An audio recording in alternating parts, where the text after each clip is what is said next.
सभी साथियों को नमस्कार, राधे राधे, जय श्री श्याम।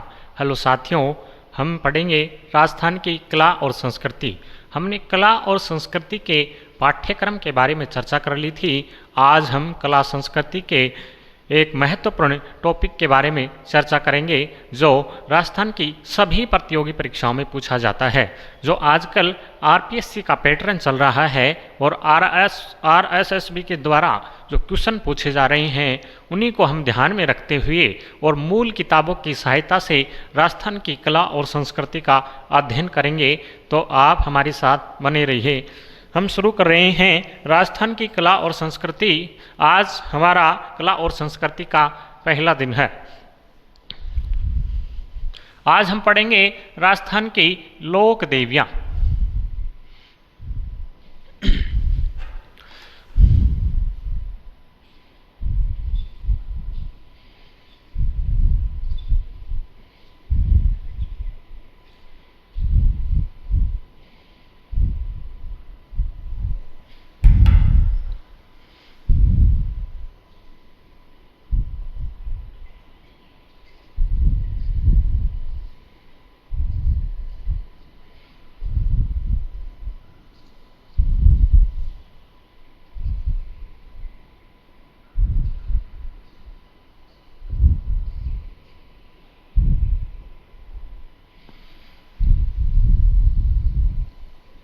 राजस्थान की लोक देवियाँ। यदि किसी प्रतियोगी परीक्षा में राजस्थान के लोक देवता दे रखे हैं तो एग्जामिनर राजस्थान की लोक देवी भी पूछ सकता है। तो आज हम बात करेंगे राजस्थान की लोक देवियों के बारे में। लोक देवी किसे कहा जाता है? ऐसी महान महिलाएं जो नारी रूप में जन्म लेकर जन कल्याणकारी कार्यों, अलौकिक चमत्कारों के साथ ही कुछ जनहित में ऐसा कर गई कि लोग आज भी इन्हें लोक देवी के रूप में पूजते हैं। अर्थात जिन्होंने जन कल्याण के लिए कार्य किया हो, लोगों के लिए कुछ चमत्कार किए हों, लोगों ने उन्हें पूजना प्रारंभ कर दिया और उन्हें लोक देवी की मान्यता दे दी गई। अर्थात हम दूसरी परिभाषा को सामान्य शब्दों में भी कह सकते हैं कि वे देवियाँ जो सामान्य परिवार में जन्म लेकर अपने अच्छे कार्यों की बदौलत पूजी जाती हैं उन्हें लोक देवी कहा जाता है। तो चलिए हम लोक देवी की परिभाषा लिख लेते हैं।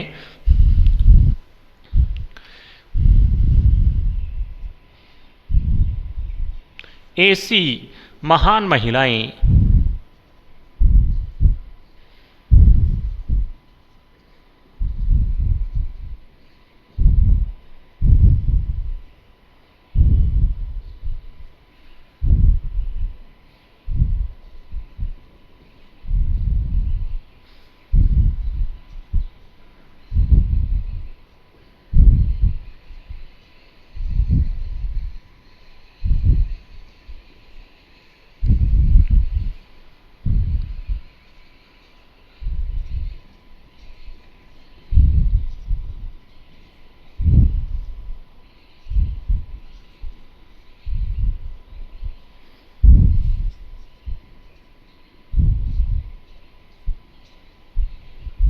अलौकिक के चमत्कारों के साथ लोक हित में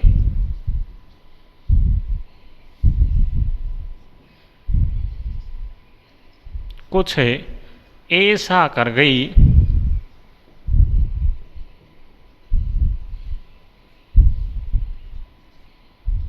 जिन्हें लोग आज भी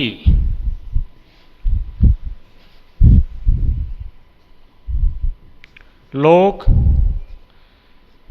देवी के रूप में पूजते हैं।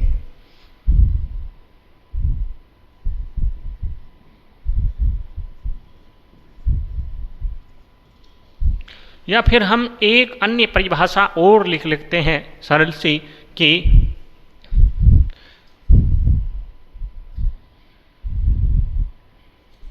वे देवियाँ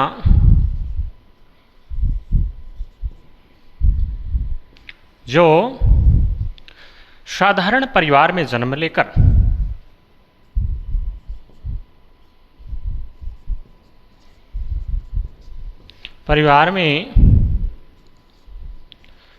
लेकर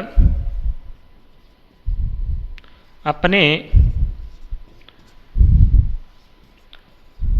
अच्छे कार्यों की बदौलत पूजी जाती हैं,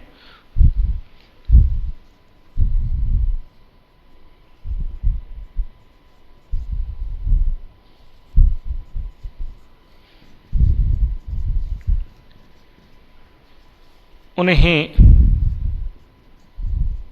लोक देवी कहा जाता है।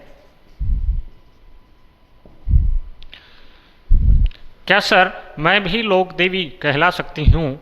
हाँ, अगर आपने जन कल्याण के लिए कुछ कार्य किए हों और कुछ चमत्कार किए हों और लोगों ने आपको मान्यता दे दी गई हो लोक देवी की, तो आप लोक देवी कहला सकती हो। तो ये हो गई हमारी लोक देवी की परिभाषा। ऐसी महान महिलाएं जो नारी रूप में जन्म लेकर लोक हित में कुछ ऐसा कर गई जिन्हें आज भी लोग लोक देवी के रूप में पूजते हैं। इसके बाद हम बात करते हैं आराध्य देवी, इष्ट देवी और कुल देवी की, कि आराध्य देवी क्या होती है, इष्ट देवी क्या होती है, कुल देवी क्या होती है। अर्थात आराध्य देवी और इष्ट देवी तो एक ही होती है, परंतु कुल देवी अलग होती है।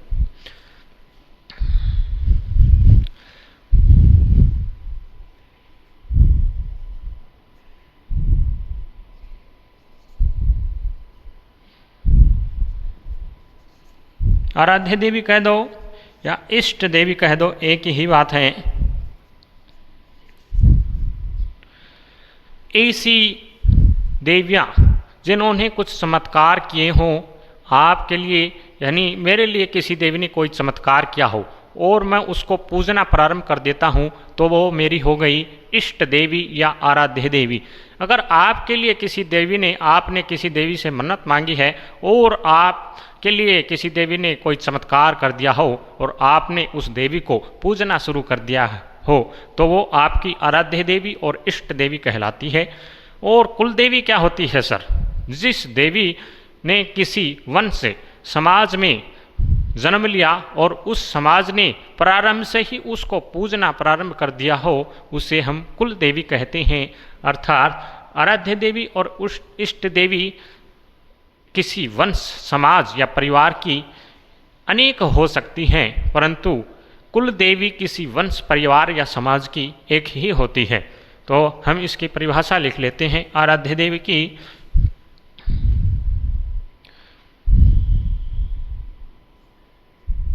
ऐसी देवियाँ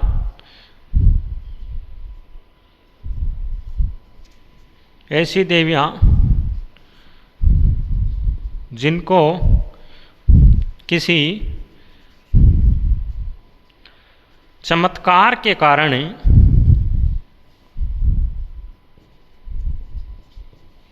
मानना, पूजना प्रारंभ कर दिया हो,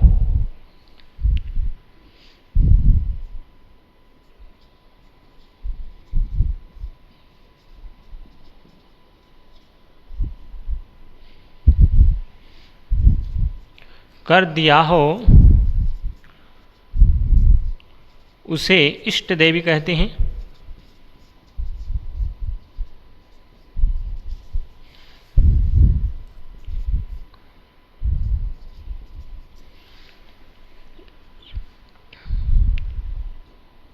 यह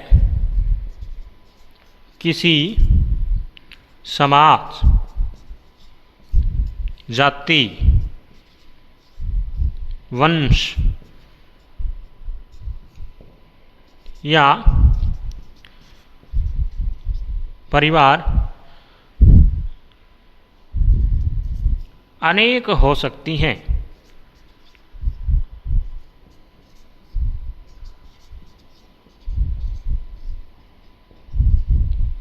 ठीक है सर, हम इतना तो समझ गए। आगे बात करिए। आगे आती है हमारी कुल देवी।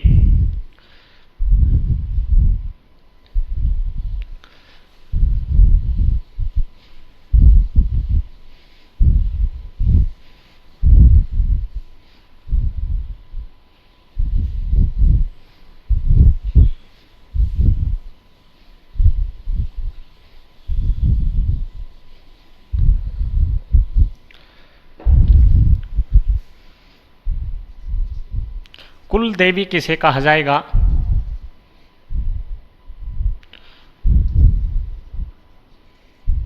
ऐसी देवियां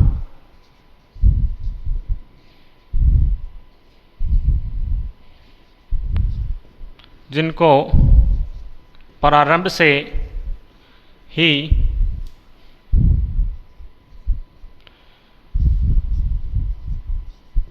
पूजना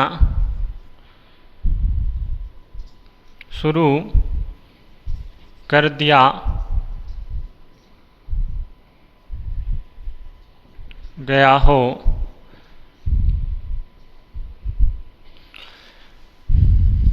उसे कुल देवी कहा जाता है। यह किसी समाज, जाति, वंश, परिवार,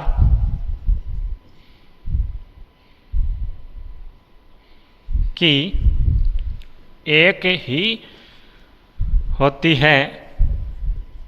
ठीक है। कुल देवी ऐसी देवियां जिनको प्रारंभ से ही पूजना शुरू कर दिया हो, अर्थात किसी देवी ने किसी वंश में जन्म लिया और उस वंश ने उसकी पूजा प्रारंभ से ही कर दी हो, उसे कुल देवी कहा जाता है। तो आप आराध्य देवी और कुल देवी के बारे में पता कर चुके होंगे कि इनमें क्या अंतर होता है। उसके बाद आता है कि खारी मामी और मीठी मामी किसे कहा जाता है। खारी मामी जिसे शराब या अन्य किसी पशु की बलि दी जाती है, उसे खारी मामी कहा जाता है। मीठी मामी जिसे साधारण प्रसाद का भोग लगाया जाता है, उसे मीठी मामी कहा जाता है। तो ये हो गई हमारी लोक देवियों के बारे में थोड़ी चर्चा। अब बात करते हैं हम कि शक्तिपीठ क्या होते हैं।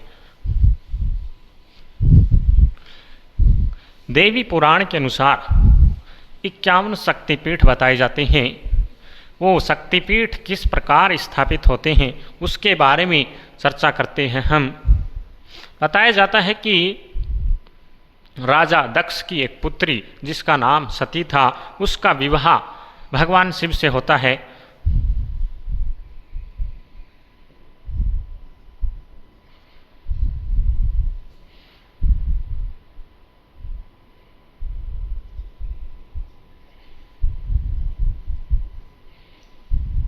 इसके राजा दक्ष की पुत्री थी देवी सती और भगवान शिव।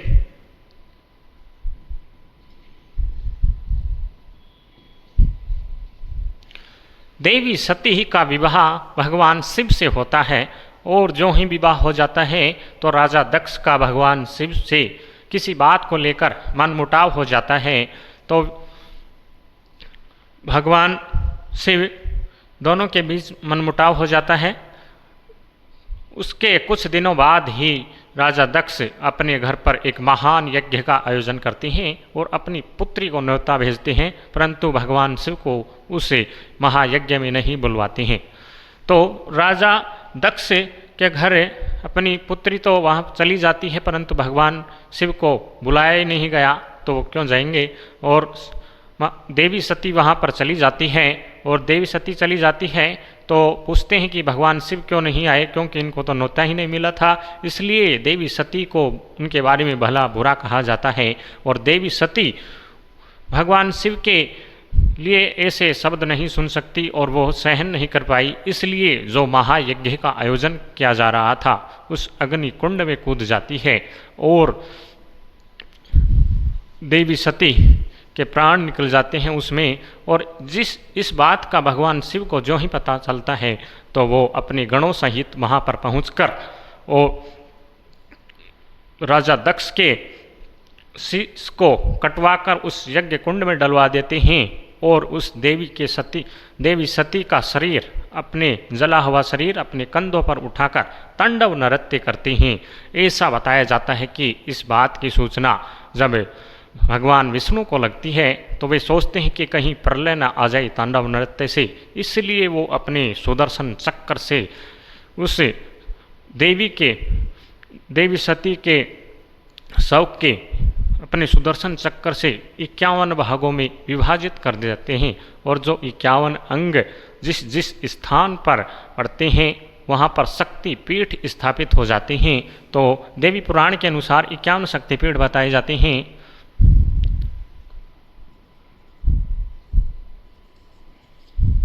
तो ये हो गई हमारी शक्तिपीठों की बात कि 51 शक्तिपीठ किस प्रकार स्थापित होते हैं। हम बात करते हैं अब राजस्थान की लोक देवियों के बारे में।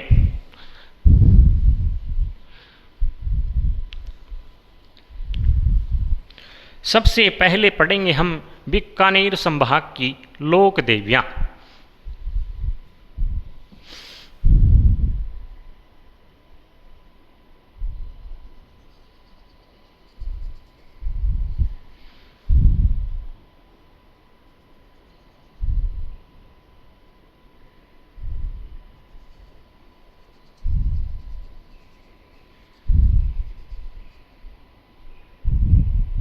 ये हमारा राजस्थान का मैप हो गया और ये यहाँ रहा बीकानेर।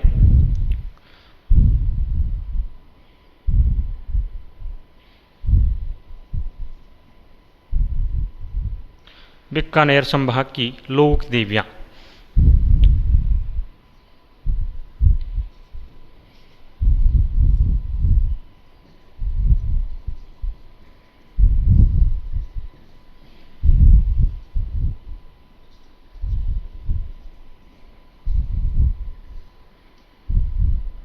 बीकानेर में एक महत्वपूर्ण प्रसिद्ध लोक देवी का मंदिर है जिसका नाम है करणी माता। करणी माता के बारे में आज हम अध्ययन करेंगे। करणी माता का प्रमुख मंदिर बीकानेर के देशनोक में है, उसके बारे में हम आज चर्चा करेंगे। बीकानेर संभाग की लोक देवियों के बारे में आज हम पढ़ेंगे। तो सबसे प्रमुख मंदिर है करणी माता का।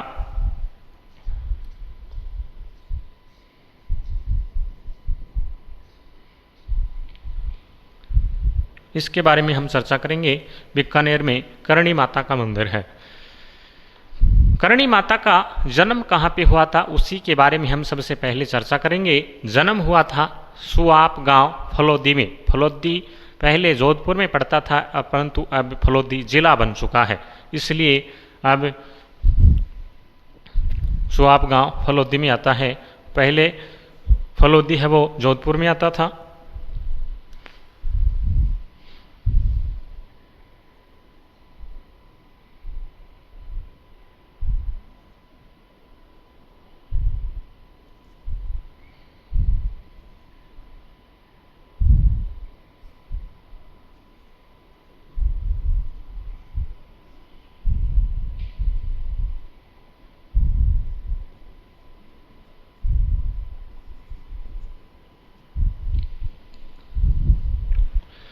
करणी माता का जन्म किस प्रकार हुआ, करणी माता ने कौन कौन से चमत्कार किए, मंदिर का निर्माण किसने करवाया, और उसके बारे में हम जानेंगे।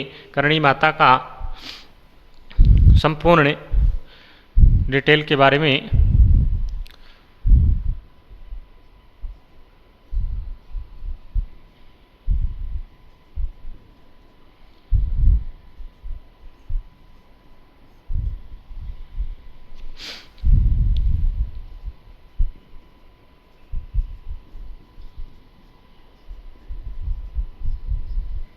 करणी माता का जन्म कहाँ पे हुआ। करणी माता का जन्म सुआप गांव फलोदी में हुआ। 1387 ईस्वी में आश्विन शुक्ल सप्तमी के दिन करणी माता का जन्म होता है। और जन्म की कहानी के बारे हम थोड़ी चर्चा कर लेते हैं कि जन्म किस प्रकार हुआ। इनके पिता का नाम जन्म होता है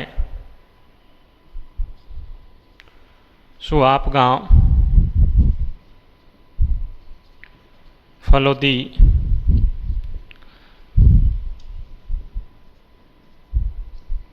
आश्विन शुक्ल सप्तमी 1387 ईस्वी में इनका जन्म होता है। माता का नाम देवलबाई, पिता का नाम मेहाजी कीनिया,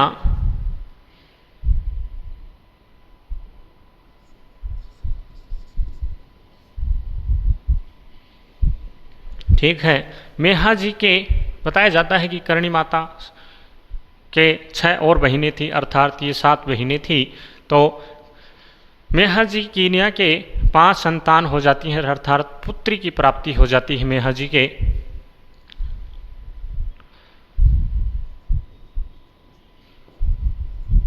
पांच संतानें हो जाती हैं, वो भी पुत्रियों की ही प्राप्ति होती है, इनको पुत्रियों की प्राप्ति होती है।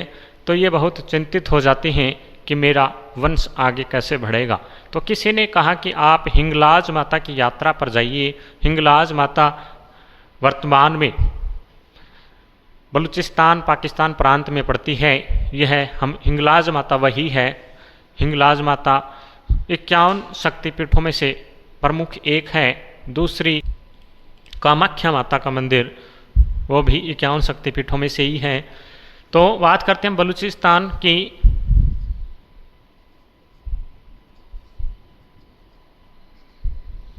बलूचिस्तान में हिंगलाज माता का मंदिर है।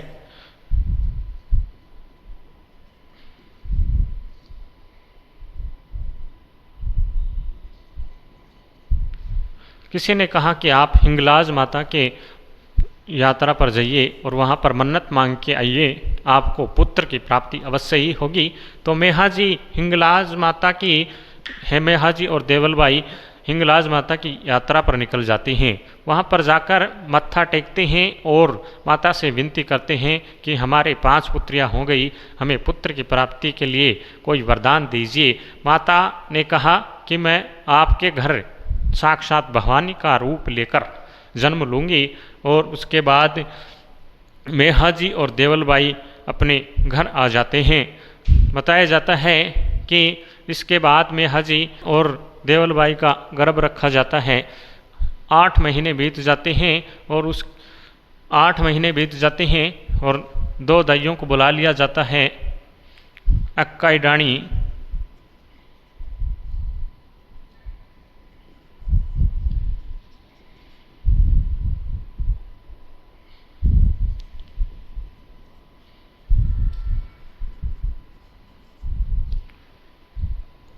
अक्काई डाणी और मोडी मुलानी।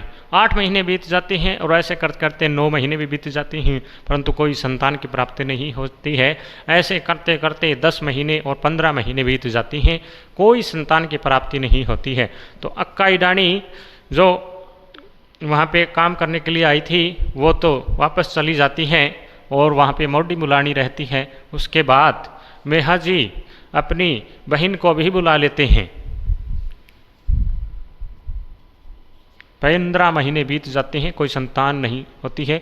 इसके बाद 20 महीने भी बीत जाते हैं, परंतु कोई संतान की प्राप्ति नहीं होती है। इधर मेहाजी चिंतित अवस्था में होते हैं कि ये क्या बात हुई, अभी तक कोई संतान की प्राप्ति नहीं हुई है। और देवलबाई भी चिंतित अवस्था में है। तो देवलबाई को रात को स्वप्न में आकर माता ने कहा कि मैं अगले महीने आपके घर जन्म लूँगी, आपके गर्भ से। तो अगले महीने बाद अर्थात 21 महीने से माता का अवतरण हुआ इस धरती पर और इस प्रकार करणी माता का जन्म हुआ। तो आगे बात करेंगे हम, जो एग्ज़ाम में क्वेश्चन आते हैं उसके बारे में।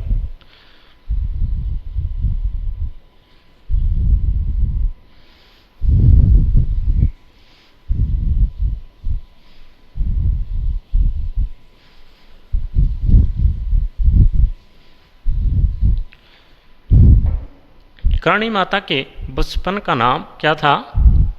रिद्धिबाई।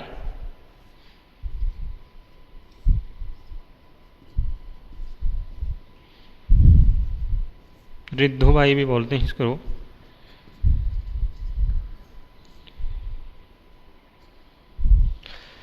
करणी माता के हमने जन्म की बात कर ली, अब इसके विवाह की बात करेंगे। जन्म हो गया इनका, अब हम विवाह की बात करेंगे। विवाह किनके साथ हुआ इनका? बिट्ठू केलू के पुत्र थे। साठी का गांव देशनोक बिकर में पड़ता है। देप्पा जी, देप्पा जी के साथ करणी माता का विवाह होता है।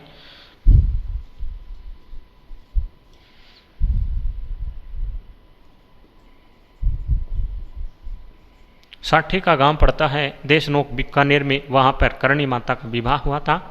करणी माता देप्पा जी का विवाह हो गया, परंतु करणी माता तो स्वयं भवानी का रूप थी, इसीलिए वो एक वैवाहिक जीवन नहीं जीना चाहती थी, वो एक साध्विक जीवन जीना चाहती थी। देप्पा जी को जो ही इस बात का पता चला कि ये तो साक्षात भवानी का रूप है, तो होना चाहते थे। और करणी माता ने अपनी एक छोटी बहन थी गुलाबो, उसकी शादी देप्पा जी से करवा देती हैं।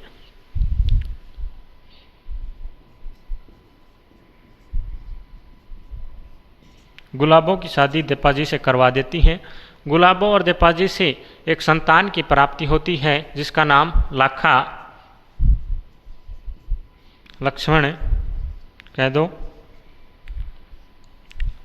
करणी माता ने जो इस दोनों से संतान की प्राप्ति हुई थी, इस लाखा को गोद ले लेती है।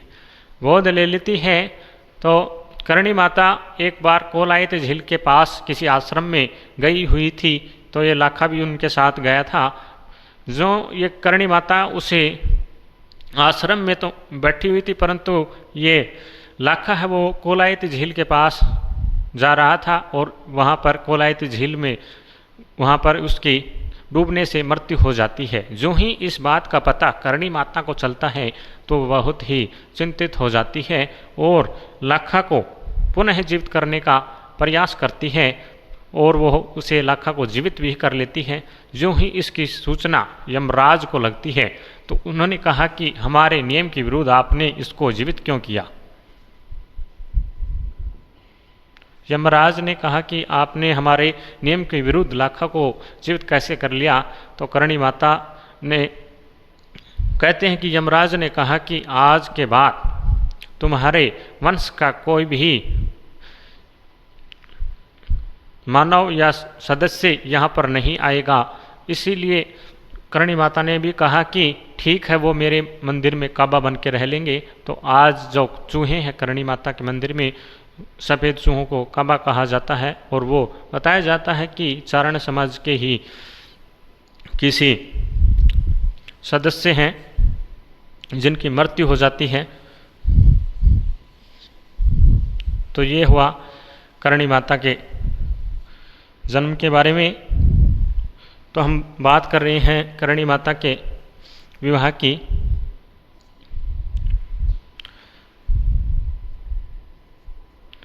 करणी माता का विवाह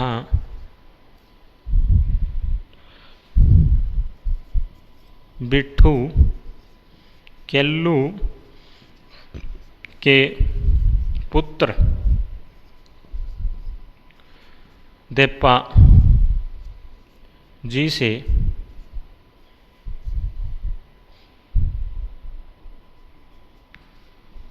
साठी का गांव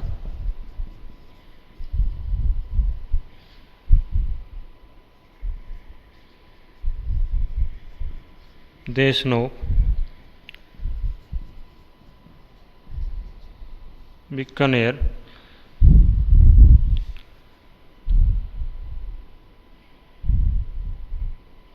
हुआ। ठीक है, जिसे हुआ करणी माता का जन्म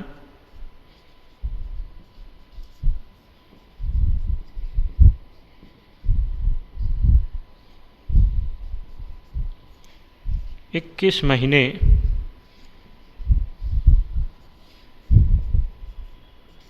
गर्भ में रहने के बाद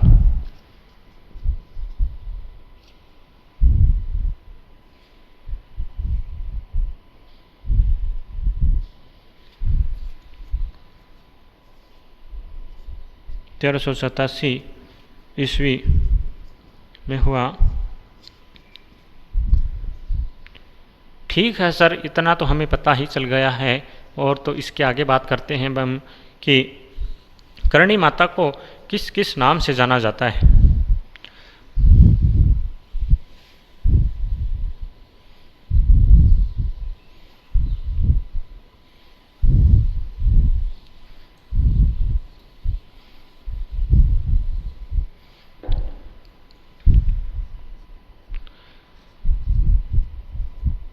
करणी माता को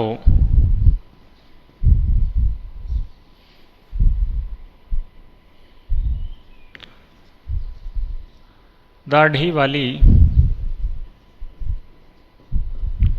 डोकरी, चूहों वाली देवी,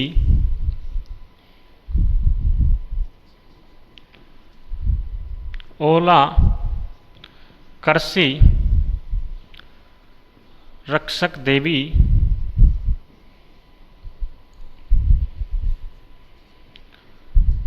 जोग माया एवं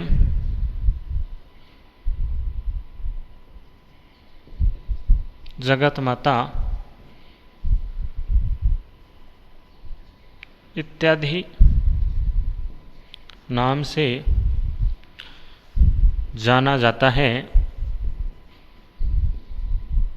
अर्थात करणी माता को दाढ़ी वाली डोकरी क्यों कहती हैं? बताया जाता है कि करणी माता 151 साल रही थी। 151 साल बताया जाता है कि करणी माता 151 साल जी थी।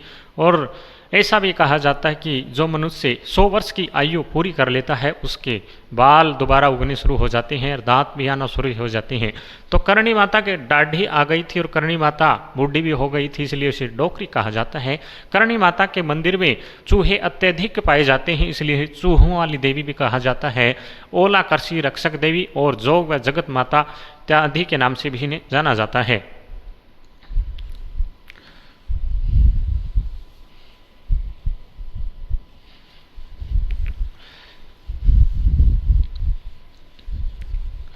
करणी माता का मुख्य मंदिर देशनोक बीकानेर में स्थित है। इस मंदिर की नींव बताया जाता है कि स्वयं करणी माता ने ही रखी थी। तो हम उसके बारे में लिख लेते हैं। करणी माता मुख्य मंदिर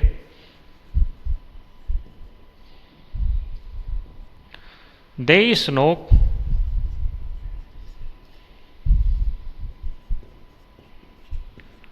बीकानेर में स्थित है। इसकी नींव स्वयं करणी माता ने रखी थी।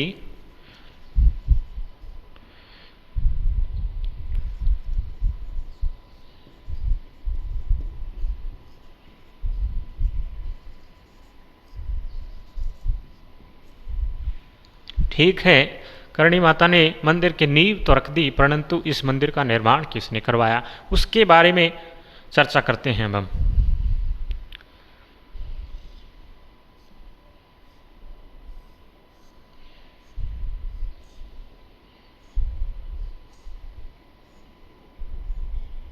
ये मान लेते हैं करणी माता का मंदिर है। इस मंदिर का निर्माण शुरू कौन करवाते हैं? राव बिक्का। कुछ निर्माण है वो करण सिंह करवाते हैं, बीकानेर के ही महाराजा हैं। और इस मंदिर का बताया जाता है पूर्ण निर्माण महाराजा सूरत सिंह करवाते हैं।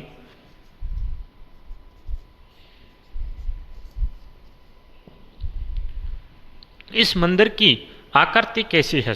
इस मंदिर की आकृति उल्टे कटोरे नुमा है, इसलिए इसको मठ कहा जाता है। अर्थात करणी माता मंदिर को मठ कहा जाता है और इसकी आकृति उल्टे कटोरे नुमा है। तो इसके बारे में हम लिख लेते हैं।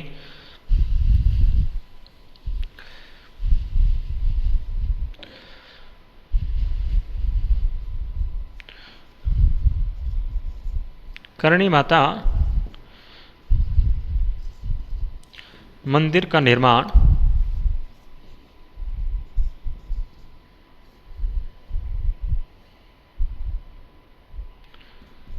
राव बिक्का ने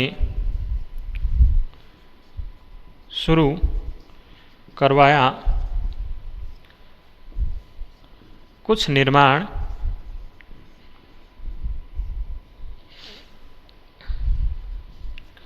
करण सिंह ने करवाया एवं पूर्ण निर्माण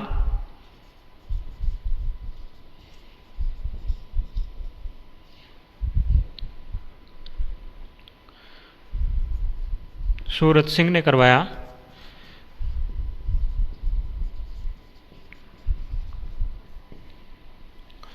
करणी माता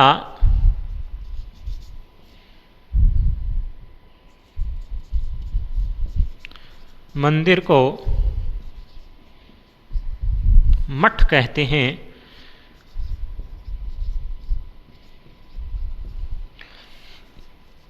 क्योंकि इसकी आकृति उल्टे कटोरे नुमा है।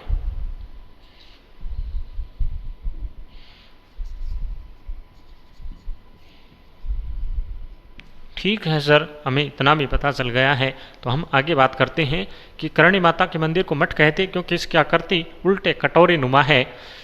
अब हम आगे बात करते हैं कि जो जोधपुर में मेहरानगढ़ दुर्ग है, बताया जाता है कि उसकी नींव भी स्वयं करणी माता ने ही रखी थी, और जो राव बिक्का ने बीकानेर की स्थापना की थी वो भी करणी माता के आशीर्वाद से ही की थी। तो उसके बारे में हम लिख लेते हैं।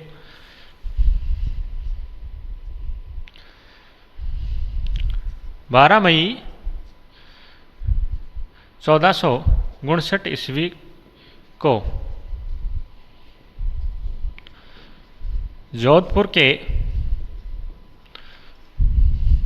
मेहरानगढ़ दुर्ग की नींव स्वयं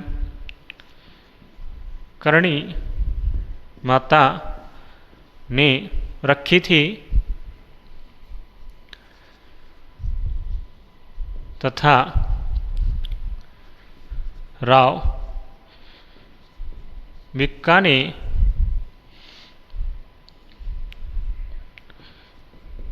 बीकानेर की स्थापना भी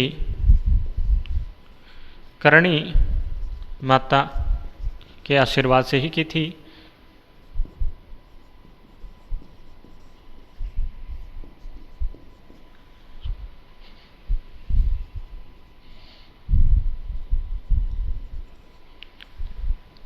ये हो गई हमारी कुछ बातें। अब मंदिर का निर्माण तो पूर्ण हो चुका है, परंतु उसमें टूट फूट आ जाती है। तो कहा जाता है कि जो देशनोक बीकानेर में जो मंदिर बना हुआ है उसका आधुनिक निर्माण कौन करवाते हैं। बताया जाता है कि उस मंदिर का आधुनिक निर्माण बीकानेर के महाराजा गंगा सिंह करवाते हैं। अगर आपको ये भी पूछ लिया जाए कि इसका जीर्णोद्वार किसने करवाया, कि करणी माता मंदिर का जीर्णोद्वार किसने करवाया, तो उसी में भी बीकानेर के महाराजा गंगा सिंह आएंगे, क्योंकि जीर्णोद्वार अर्थात जीर्ण स्थिति में जो भवन हो जाता है उसे उसके टूट फूट और मरम्मत का कार्य करवाया जाता है। तो टूट फूट मरम्मत का कार्य जो आज आधुनिक समय में जो मंदिर बना हुआ है करणी माता का, उसका निर्माण बीकानेर के महाराजा गंगा सिंह ने करवाया। उसके बारे में लिख लेते हैं।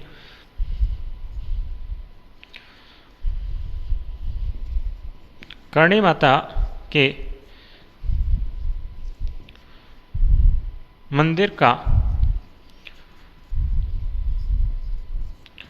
आधुनिक निर्माण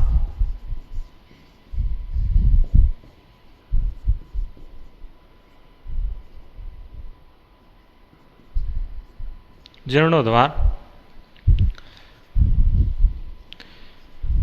बीकानेर, महाराजा गंगा सिंह करवाया। ठीक है, इसके बाद में बात करते हैं कि करणी माता की भी एक आराध्य देवी थी। मैंने बताया कि किसी के लिए कोई चमत्कार कर दिया हो तो उसको मानना प्रारंभ कर देते, पूजना शुरू कर देते हैं, तो उसकी आराध्य देवी होती है। करणी माता की भी आराध्य देवी थी और वो थी आराध्य देवी तेमड़ा माता। तो उसके बारे में लिखते हैं हम। करणी माता की आराध्य देवी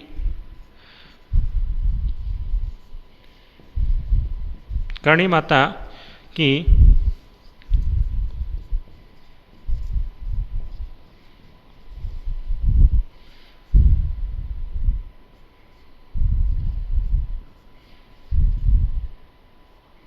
तेमड़ा माता थी। इनका मंदिर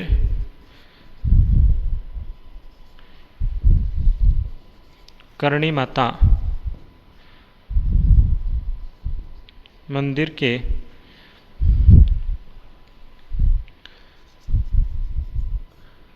पास ही स्थित है।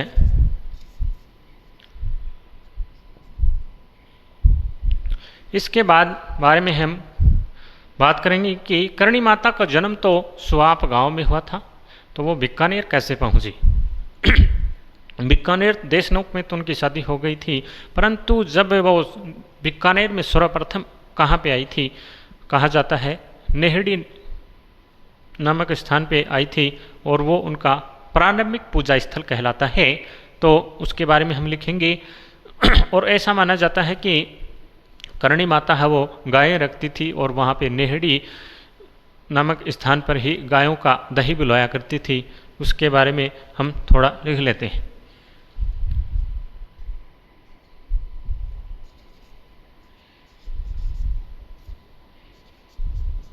करणी माता प्रारंभिक पूजा स्थल नेहड़ी कहलाता है।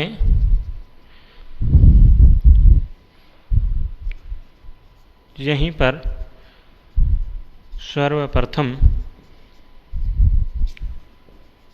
करणी माता आई थी।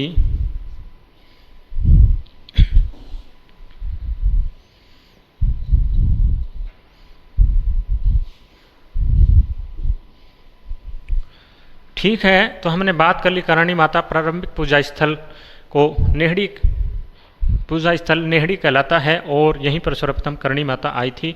और ऐसा कहा जाता है कि गायें रखती थी और उनका गायों के दूध का दही बनाकर वहीं पर बिलोती थी, ऐसा कहा जाता है।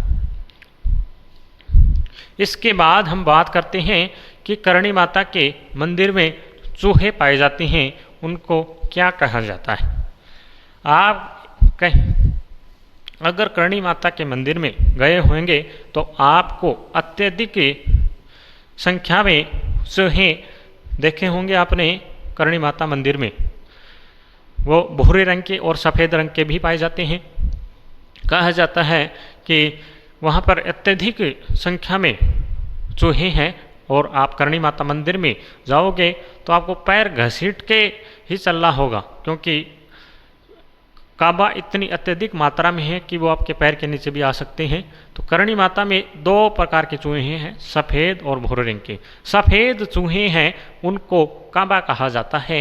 अगर आप करणी माता मंदिर में दर्शन के लिए जाते हो और आपको अगर सफ़ेद चूहे के दर्शन हो जाते हैं तो ऐसा कहा जाता है कि वो शुभ माना जाता है, और आप जो भी मन्नत लेके जाते हो वो पूरी हो जाती है। तो उसके बारे में हम लिखते हैं। करणी माता मंदिर में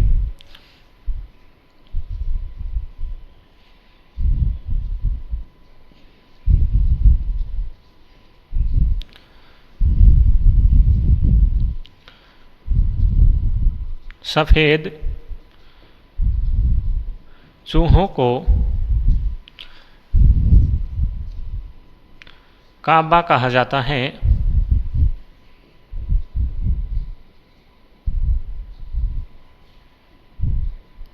इनके दर्शन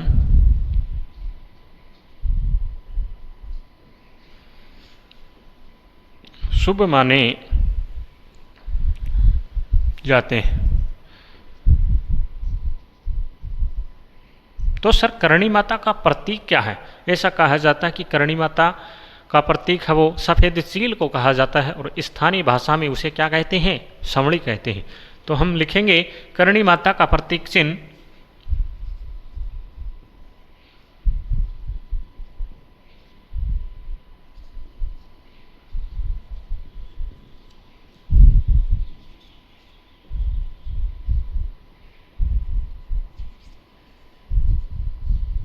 सफ़ेद चील को कहा जाता है।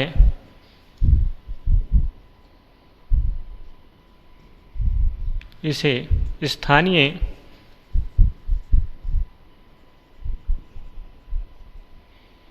भाषा संवड़ी कहते हैं। यहाँ तक बात कर ली हमने करणी माता में मंदिर में जो सफ़ेद चूहे पाए जाते हैं उनको काबा कहा जाता है और करणी माता का जो प्रतीक चिन्ह है उसे सफ़ेद चील को कहा जाता है। ठीक है सर, बात कर ली। तो सर ये करणी माता है वो किसकी आराध्य देवी या कुल देवी है उसके बारे में बात करेंगे। करणी माता वो बीकानेर के राठौड़ों की आराध्य देवी है और चारण समाज की कुल देवी है, वो भी कीन्या शाखा की।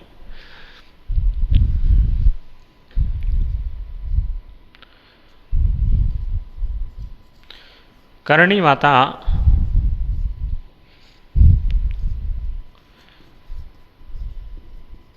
बीकानेर के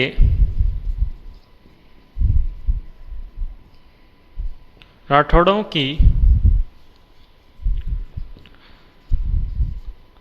आराध्य देवी एवं चारण समाज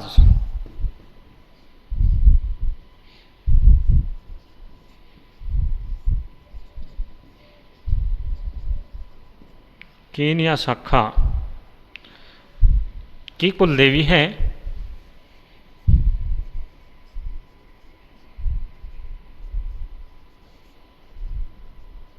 ठीक है सर, इतना तो हमें पता ही चल गया है। और भी कुछ हो तो बता दो, और भी बहुत कुछ बाकी है अभी।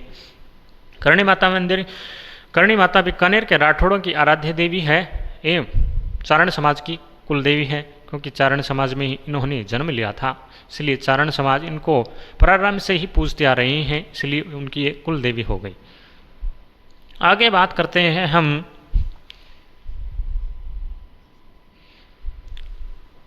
कि मैंने आपको बताया था कि करणी माता ने अपनी बहन की शादी अपने पति से दीपाजी से करवा देती है और उससे पुत्र जो लखन प्राप्त होता है, करणी माता ने उसे गोद ले लेती। उसके बारे में लिख लेते हैं।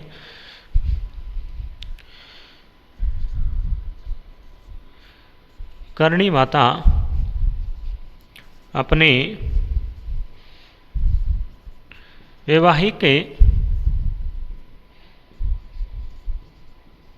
जीवन का त्याग करके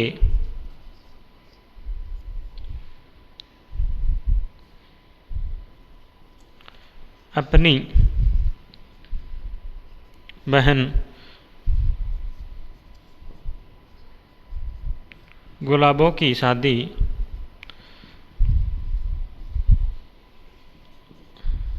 अपने पति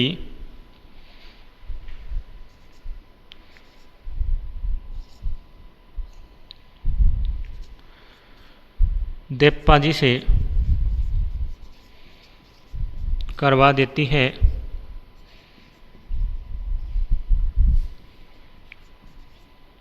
इनसे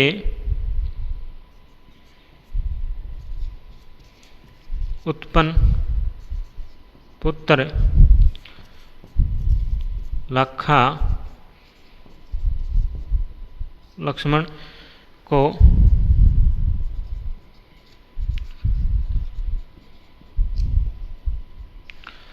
करणी माता अपने वैवाहिक जीवन का त्याग करके अपनी बहन गुलाबों की शादी अपने पति देपाजी से करवा देती है और इससे उत्पन्न पुत्र को करणी माता ने इनसे उत्पन्न पुत्र लखा को करणी माता ने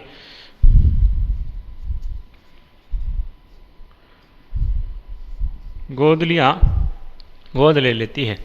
उसके बाद आती है कि मैंने बताया था कि करणी माता इसे लखा को जब ये थोड़ा बड़ा हो जाता है तो इसको लेकर कोलायत झील के पास चली जाती है किसी आश्रम में करणी माता तो चली जाती है परंतु लखा इधर कोलायत झील की तरफ चला जाता है और उसकी डूबने से मृत्यु हो जाती है। वो दिन था श्रावण पूर्णिमा का। श्रावण पूर्णिमा के दिन कोलायत झील में लखा की डूबने से मृत्यु हो जाती है और डूबने से मृत्यु हो जाती है तो इसी कारण चारण समाज के लोग श्रावण पूर्णिमा के दिन अपना रक्षाबंधन नहीं बनाते हैं, वो उससे अगले दिन अपना रक्षाबंधन मनाते हैं क्योंकि श्रावण पूर्णिमा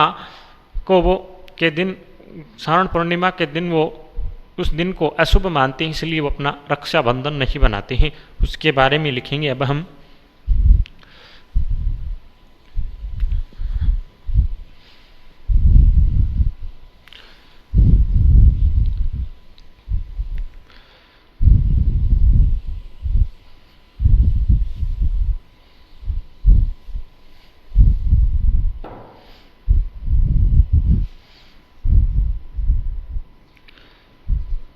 श्रावण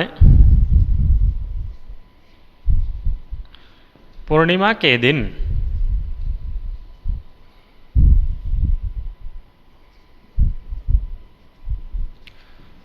कोलायत झील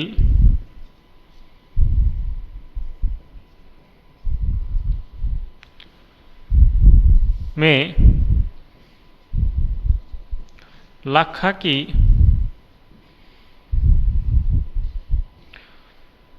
डूबने से मृत्यु हो जाती है। तो चारण समाज के लोग हैं वो इस कोलायत झील में स्नान भी नहीं करते हैं क्योंकि वो इस कोलायत झील को अब अच्छा नहीं मानते हैं क्योंकि उनके ही समाज के लखा की मृत्यु हो गई थी। करणी माता ने जिस पुत्र को गोद लिया था, इसलिए चारण समाज के लोग कोलायत झील में स्नान नहीं करते और अपना रक्षाबंधन भी श्रावण पूर्णिमा के दिन नहीं बनाते हैं। मृत्यु हो जाती है। इसी कारण चारण समाज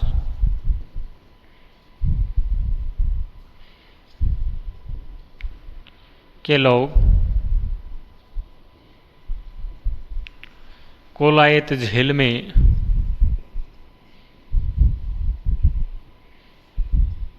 स्नान नहीं करते हैं एवं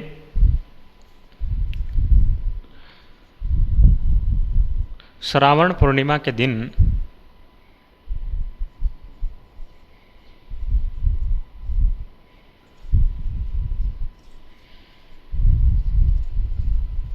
अपना रक्षाबंधन त्योहार भी नहीं मनाते।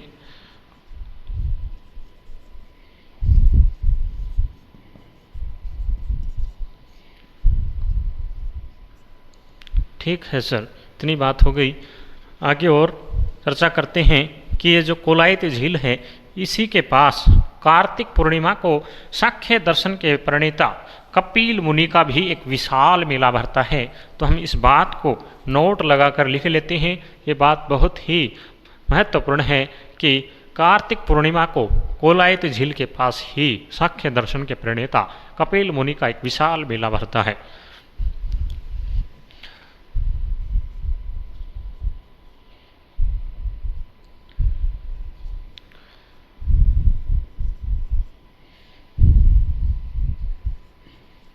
कोलायत झील के पास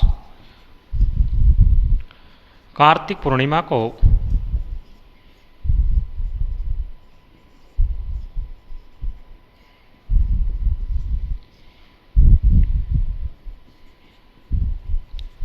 सांख्य दर्शन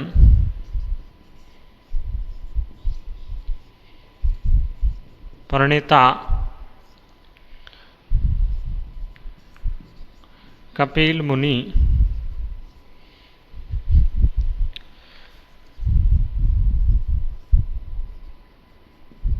विशाल मेला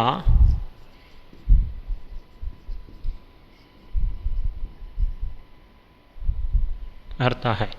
ठीक है सर, इतनी बात हो गई। हम करणी माता के बारे में, मंदिर का निर्माण किसने करवाया, विवाह किस प्रकार हुआ, जन्म कहाँ पे हुआ, इतनी बात हमने कर ली। तो करणी माता के चमत्कार क्या है उसके बारे में हम चर्चा करेंगे कि करणी माता ने कौन से चमत्कार किए। बताया जाता है कि जब करणी माता का जन्म हुआ था तब उसकी बुआ तो आई रखी थी, मैंने आपको बताया था, जिसके बारे में हम चर्चा करेंगे।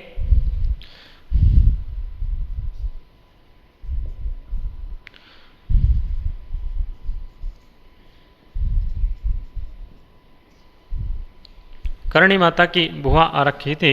जब करणी माता का जन्म से पहले 4-5 महीने पहले, जब वो 15 महीने हो गए थे गर्भ को, तो अक्काई डाणी तो चली गई, मोडी मुलानी वहीं पर रह गई थी। तो उस समय इनकी बुआ को बुला लिया जाता है। जो ही करणी माता का जन्म होता है तो मेहा जी ने पूछा कि क्या हुआ, तो इनकी बुआ वो ताना देकर कहती है कि अब की बार भी पाठाई जाम दिया। तो ऐसे जो वो ताना देती है अपने हाथ से, तो उनकी हाथ की अंगुलियां ऐसे की ऐसे ही रह जाती हैं। तो ऐसे रह जाती हैं, समय बीतता चला जाता है। करणी मातें बड़ी होती, जब 4-5 साल की होती हैं तो इनकी बुआ इनके बाल संवार रही होती हैं। तो करणी मातें कहते हैं कि इन आपके हाथ को जी क्या हुआ, तो जैसे ही वो देखती हैं कि क्या हुआ हाथ को, तो अपने हाथ में लेती हैं, तो इनका हाथ है वो ठीक कर देती हैं। छोटी सी बाल्य 4-5 साल की अवस्था में ही। तो करणी माता का ये चमत्कार माना जाता है। एक चमत्कार और है, जब करणी माता के पिता जब सावन भादों के महीने में खेत में गए हुए थे, तब वो घर आए रहे थे खेत से, तब किसी सांप ने उनको डस लिया था। तो सांप का जहर उनके शरीर में फैल गया और स्थिति ऐसी आ गई कि मृत्यु तक इनकी होने वाली थी, इनके पिताजी की, मेहा जी की। तो करणी माता ने इनके सर्प के जहर से इनको, पिताजी को मुक्त करवाया। तो इस प्रकार इन्होंने चमत्कार किए। जब करणी माता की बुआ चमत्कार से उनकी अंगुलियों को ठीक किया, उसी के बाद उन्होंने कहा कि आप तो कुछ करने वाली हो। क्योंकि पहले तो करणी माता का रिद्धुबाई नाम था, तो करणी माता कैसे पड़ा। जब उनकी अंगुलियों को ठीक कर देती हैं तो आश्चर्यचकित हो जाती हैं। और उन्होंने कहा कि आप तो कुछ करने वाली हैं, उनकी बुआ ने कहा। तो उनकी बुआ ने ही करणी माता का नाम, रिद्धुबाई का नाम करणी माता रखा था। उसी के बारे हम लिख लेते हैं। तो हमने करणी माता के चमत्कारों के बारे में बात कर ली।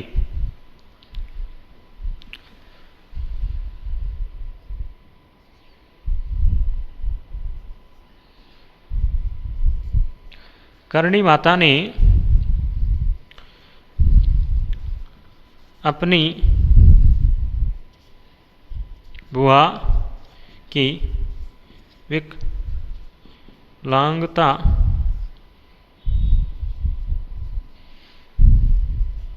दूर किया,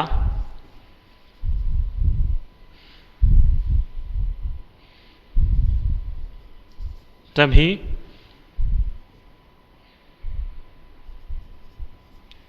करणी माता ने अपनी बुआ की विकलांगता को दूर किया, तभी उनकी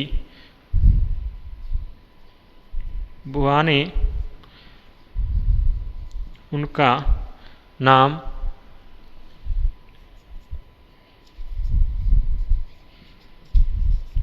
करणी रखा।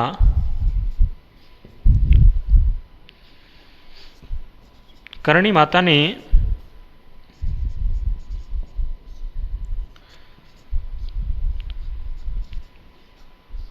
अपने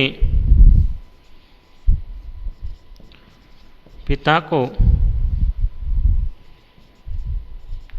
सांप के जहर से मुक्त कराया।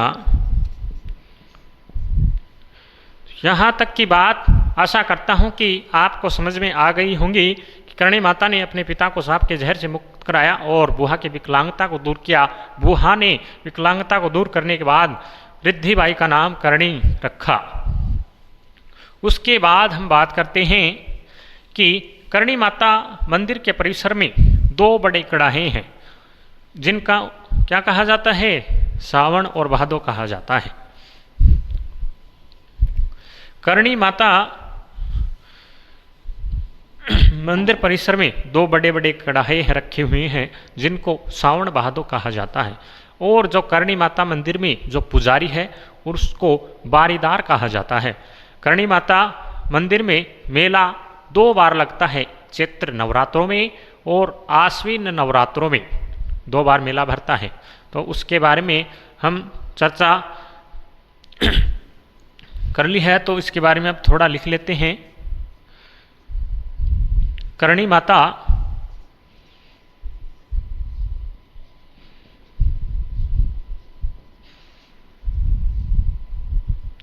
मंदिर परिसर में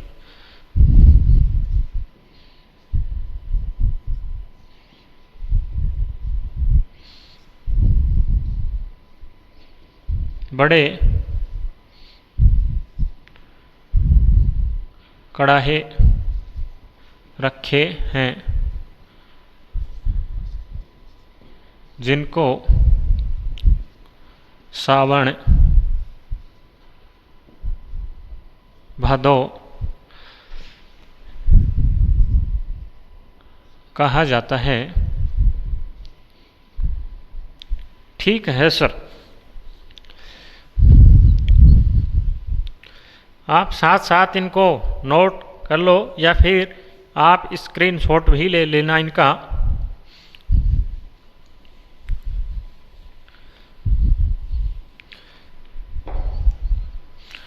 करणी माता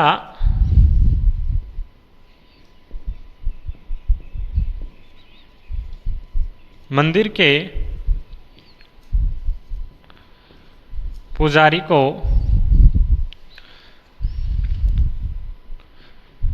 बारीदार कहते हैं।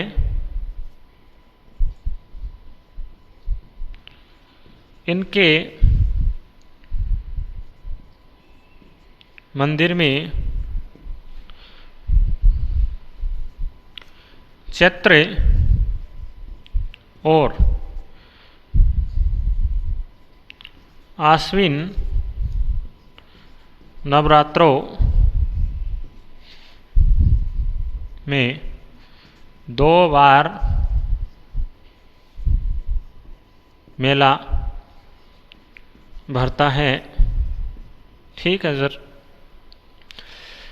इसके बाद हम बात करते हैं कि करणी माता के पुजारी को बारीदार कहते हैं और इनके मंदिर में 2 बार चैत्र और आश्विन नवरात्रों में 2 बार मेला लगता है। इसके बाद हम बात करते हैं जब राव बिक्का ने बीकानेर की स्थापना की थी तो सर्वाधिक आक्रमण जैसलमेर से हो रहे थे। कहाँ से हो रहे थे? जैसलमेर से।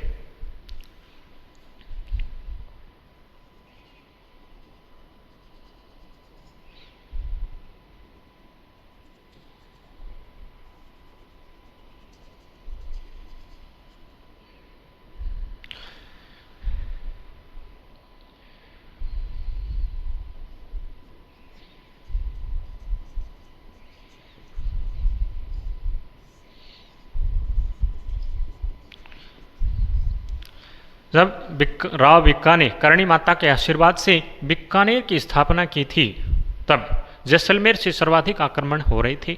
तो करणी माता ने दोनों राज्यों के बीच मैत्रिक संबंध बनाने के लिए करणी माता स्वयं ही जैसलमेर और बीकानेर के बीच एक गांव पड़ता है दियात्रा गांव, और घिरनेरू की तलाई नामक स्थान पर जाकर रेत के धोरों पर बैठ जाती है और वहाँ पर कई सालों तक तपस्या करती है, क्योंकि इन दोनों राज्यों के बीच मैत्रिक संबंध स्थापित हो जाएं। इसीलिए वहाँ पर करणी माता अपना अंतिम समय भी बिताती है और ऐसा कहा जाता है कि विक्रम संवत 1595 अर्थात 1538 ईस्वी में करणी माता वहाँ पर अपने प्राणों का त्याग करके हवा में विलीन हो जाती है। तो ये करणी माता अपना अंतिम समय दियात्रा गांव घिनेरू की तलाई नामक स्थान पर ही बिताती है और घिनेरू की तलाई नामक स्थान पर भी इनकी गुफा बनी हुई है करणी माता की। तो उसके बारे में हम अब लिखेंगे। करणी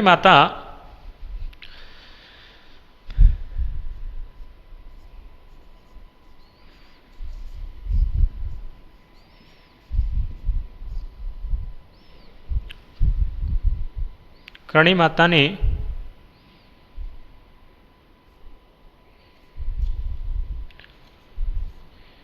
विक्रम संवत 1595 या फिर लिख सकते हो 1538 ईस्वी। ये विक्रम संवत क्या होता है, इसके बारे में हम जब त्योहार पढ़ेंगे तो इसकी डिटेल से चर्चा करेंगे कि विक्रम संवत क्या होता है और शक संवत क्या होता है। करणी माता ने विक्रम संवत 1595 में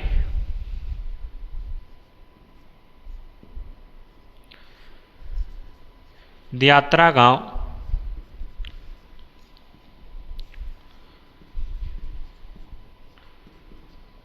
गांव बीकानेर में ही पड़ता है। दियात्रा गांव घिनेरू की तलाई नामक स्थान पर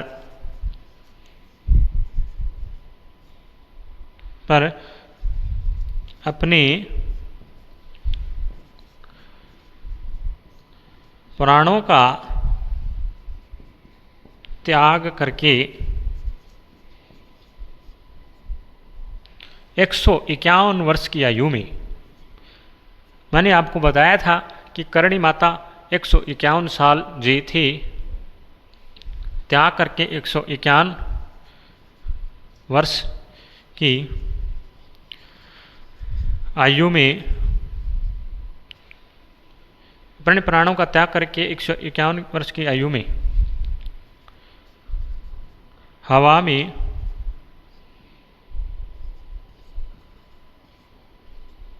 विलीन हो गई। ठीक है सर, इतनी बात तो हमें समझ में आ गई और अब हम आगे की बात करते हैं।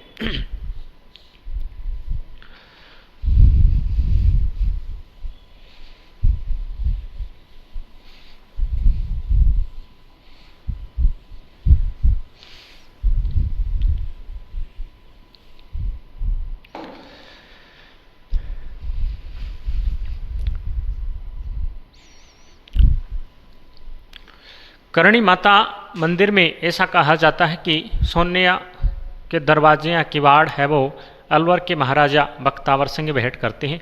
उनकी एक मन्नत पूरी होने पर वो दरवाजे भेंट करते हैं करणी माता मंदिर में। और उसके बाद ऐसा बताया जाता है कि करणी माता मंदिर में वो जो चांदी के दरवाजे हैं वो बीकानेर के महाराजा गंगा सिंह भेंट करते हैं। तो इसके बारे में हम लिखेंगे।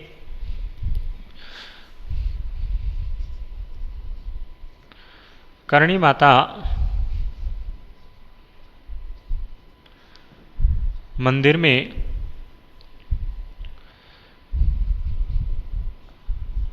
सोने के दरवाजे अलवर महाराजा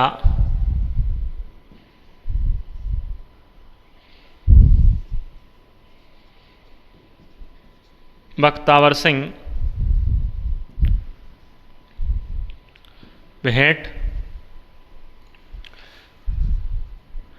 करते हैं तथा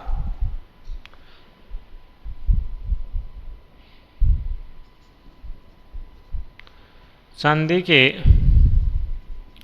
दरवाजे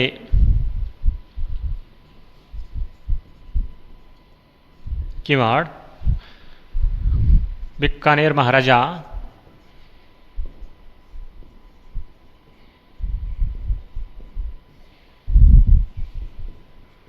गंगा सिंह भेंट करते हैं।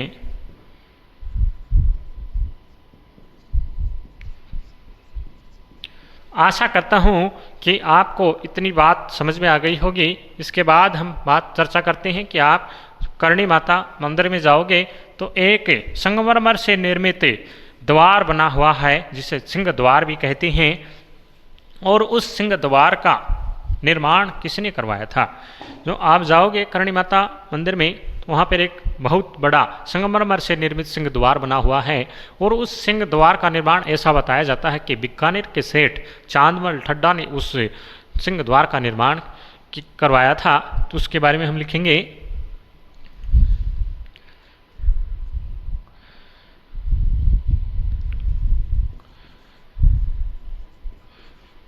करणी माता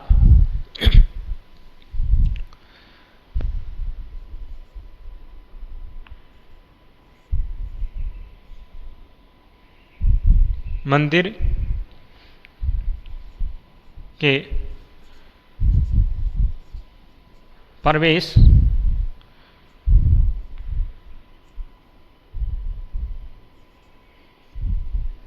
मंदिर के प्रवेश द्वार सिंह द्वार जो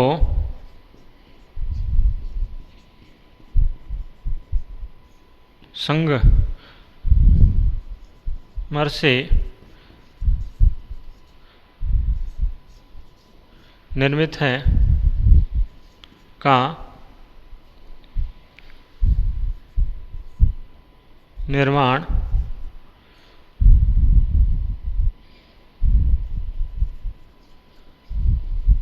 बीकानेर के सेठ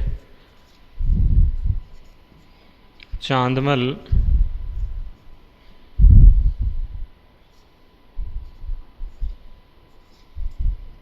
ठड्डा ने